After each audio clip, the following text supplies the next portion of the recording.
dùng anh cắt đi rồi.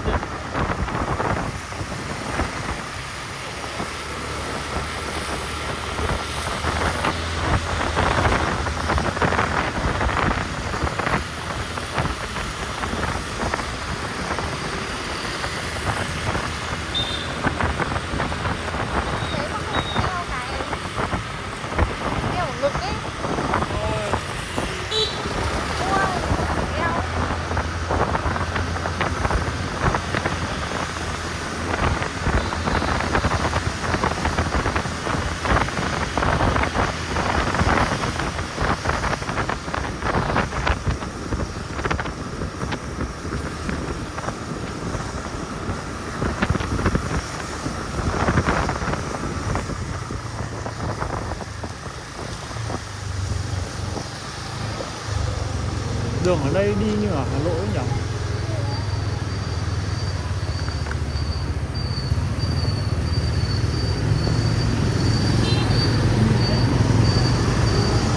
Đi thẳng mà, chưa rẽ. Chưa? Chưa rẽ. Chưa à? Chưa. Đi trên một đoạn này đúng không? Đúng.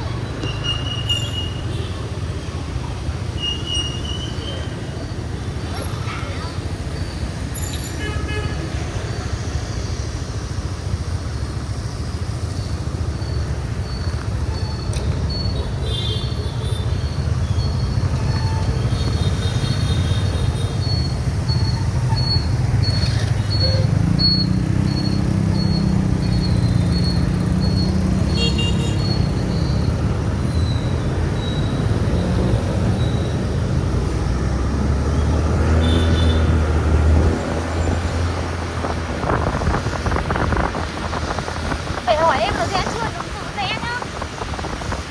Vâng ạ. Em đang tầm 2 thì sao? Vâng. Ngã xanh, ngã tư này đúng không?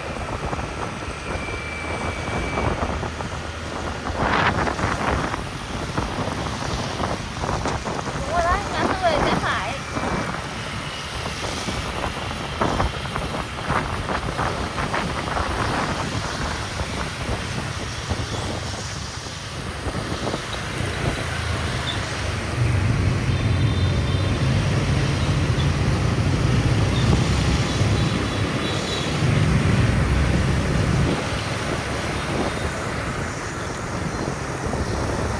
Nhà đẹp ghê nhờ Lan nhờ.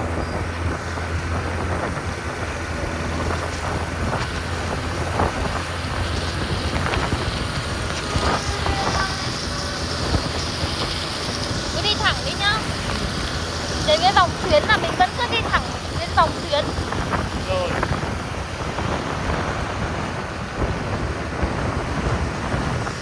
Sợ bị cướp quá. Hả? Phải cầm lại, cầm sổ tay.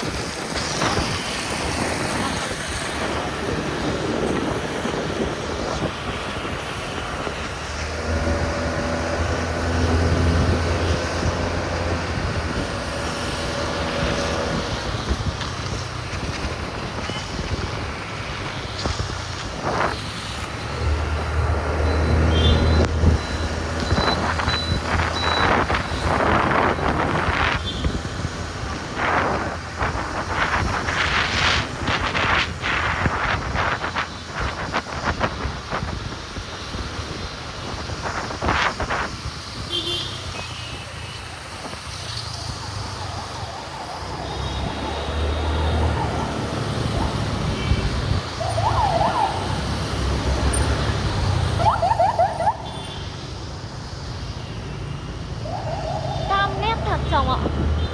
Hả? Cam nét thật. Con 14 này khác. Em nhìn nét thật luôn đấy, nhìn khác à? Đúng là đời đầu nhỉ? À đời mới nhất.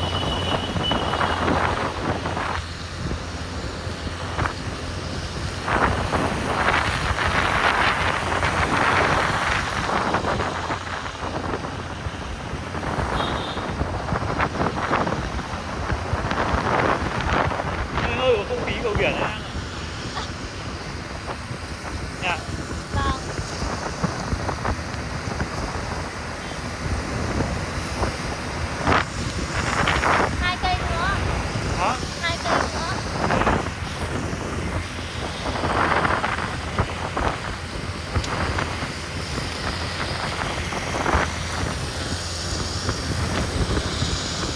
đây toàn nhà bé nhỉ? Hả? Ở đây toàn nhà bé.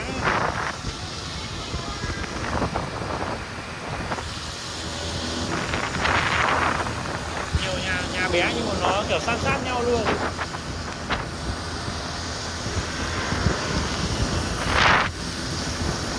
Thế này cảm giác có phải là cái này nó trở thành một cái lô gì nhở?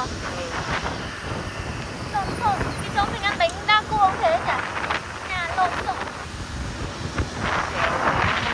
Nhiều khu. Chắc kiểu là kiểu đất từ trước ấy. Nó không Không quy người hoạch. chỗ này người tranh chỗ kia ấy. Đấy, nên nó thò ấy đấy. Nó trở thành một cái gì cả. Nó không quy hoạch.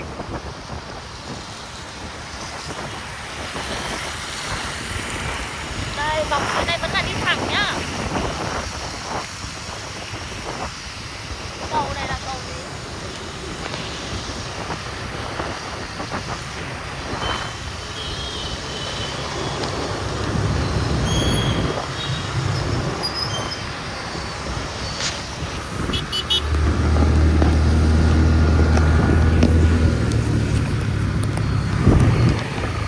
Eon đấy.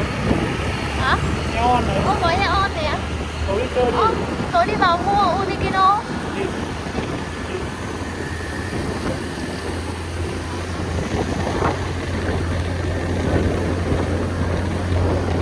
Eon ở đây có cái ấy nhỉ? Hả? To hơn công viên nhỉ? Đây anh nhìn xem, em nhìn nó cũng bự chà bá à? Nhìn ở ngoài nó thế này rồi vào trong nó còn to nữa nhở? Xịn nhờ, ở đây xịn nhờ. Hả? Ở đây xịn thì Vâng. Bắc Ninh mình cũng không có Aeon rồi. làm gì có Bắc Linh làm gì có.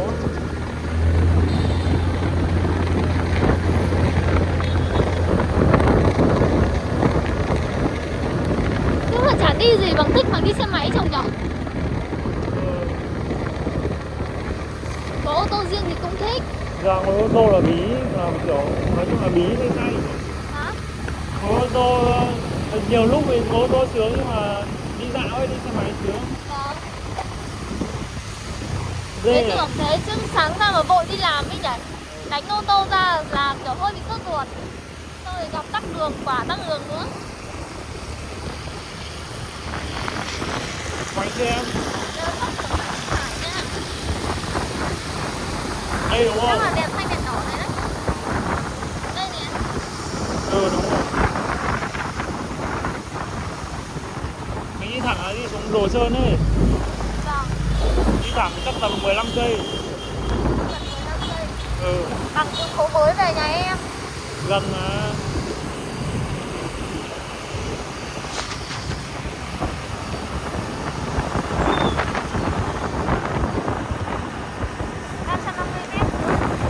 Từ trung tâm thành phố ra cái hotel này là 5 giây. Thì thuận đường đi xuống Đồ Sơn luôn ấy, anh đặt kiểu thế.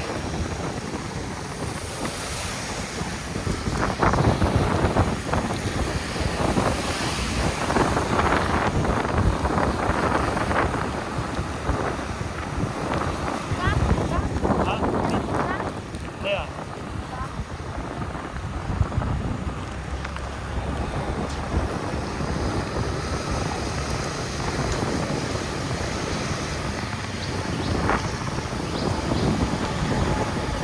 Tên là gì anh quên mất Giao rồi. Phong. Sao không? Đến chưa?